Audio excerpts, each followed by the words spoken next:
If you ever played Pokemon Red or Pokemon Blue, or any of the other games, you'd be familiar with being tasked to collect 8 gym badges from 8 different Pokemon gyms to qualify yourself to take on the Pokemon League.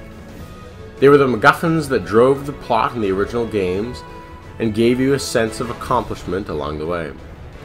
And also, another way for the game makers to not so sneakily scale the encounter levels and bar off more difficult areas of the game until later on.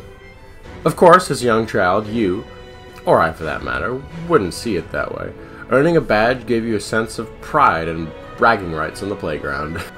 And for some more artsy kids, like I was, these badges represented yet another fantasy item I wanted to bring into the real world. There are many sets of badges from over the years from many different games, and many that are tied together far better in design than the originals.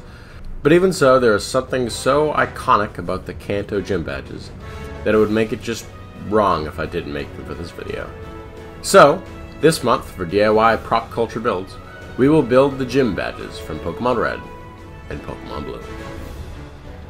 For this build, you will need clay, Mod Podge, and paint. Yeah, sometimes oversimplified is the way to go. For some of the other badges, you'll also need aluminum tape or hot glue, but the real difficulty will come in molding these instead of finding a stable yet easily moldable material to use. I'll go in order of appearance, although of course I did many of these at the same time. First off, I got a reference image for accuracy's sake and drew out each of the badges so that they were to scale with each other. I drew them all 1.25 inches high and wide. Then I used the page to mold the badges on top of.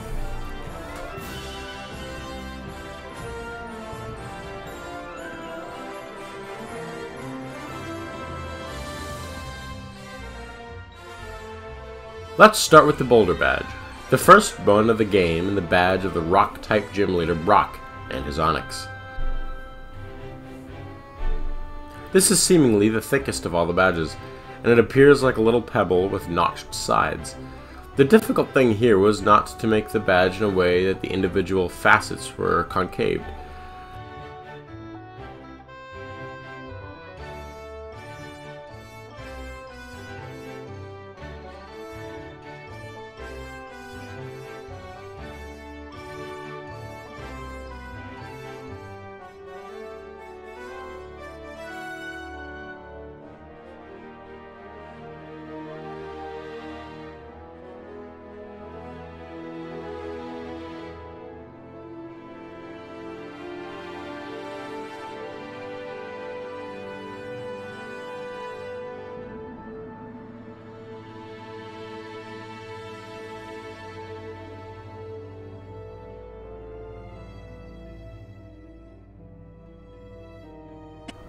Once it's fully dry, then take the aluminum tape and apply it smoothly as possible to the surface. You will do this step for all of the back faces of the succeeding badges as well, but this is the only fully silver badge. This badge doesn't require Mod Podge because it already has a fully metal sheen, so you're done with this one. Moving on to the Cascade Badge, the reward for defeating the water specialist Misty and her Starmie. The references always show this badge as a quite plain and simple droplet of water, but many, including its official artwork, give it a little white patch to resemble a glint of light. This, as it seems, is largely up for interpretations, because many of the glints appear different shapes and colors, and sometimes the glint just doesn't appear altogether. So I did it the way that I always imagined it, and made it a plain blue badge. And so for this, I did what I did exactly a year ago when I built the Redstone of Asia. I used hot glue to make it appear gem-like. Because of the sheen of the glue, you won't need Mod Podge for this either. Next is the Thunder Badge of the Thunder American, Lieutenant Surge, and his Raichu. This badge always kind of confused me as a kid.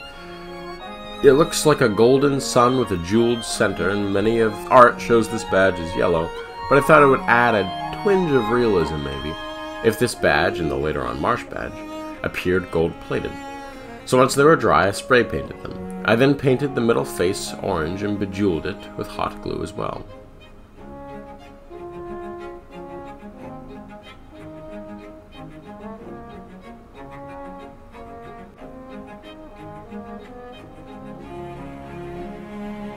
The outer area of this badge will require several coats of Mod Podge.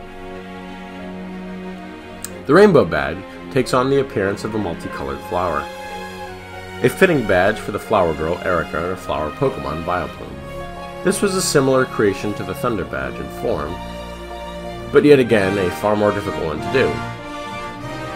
The real key is when it comes to the painting, and getting the shades and the orders of the shades right. Once that's dry, I added the raised spheres to the corners of the center section, and used the aluminum tape to make them appear chrome-plated. Now on to the badge of Koga and Weezing, the Soul Badge. It's back to basics with this one. It takes on the form of an angular heart. It is a pinkish violet shade when painted.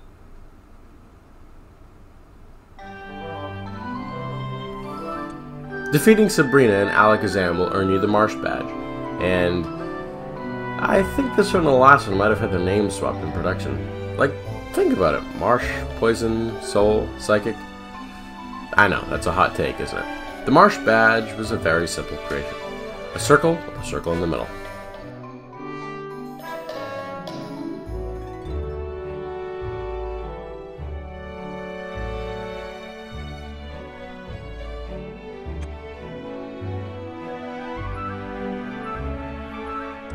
I painted it gold, and that's it. After taking down Blaine and his Rapidash, he will give you the aptly named Volcano Badge. It takes on the form of a red flame with an orange flame bud in the middle.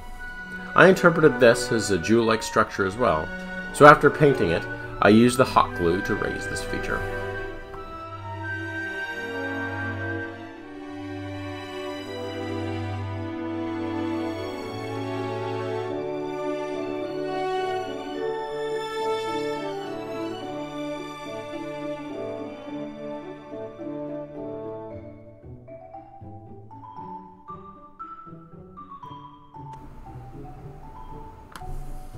The final badge is of Giovanni and Rhydon, and it's the curiously placed and named Earth Badge, taking on a largely abstract appearance, one that I can most closely call an ear of corn, maybe?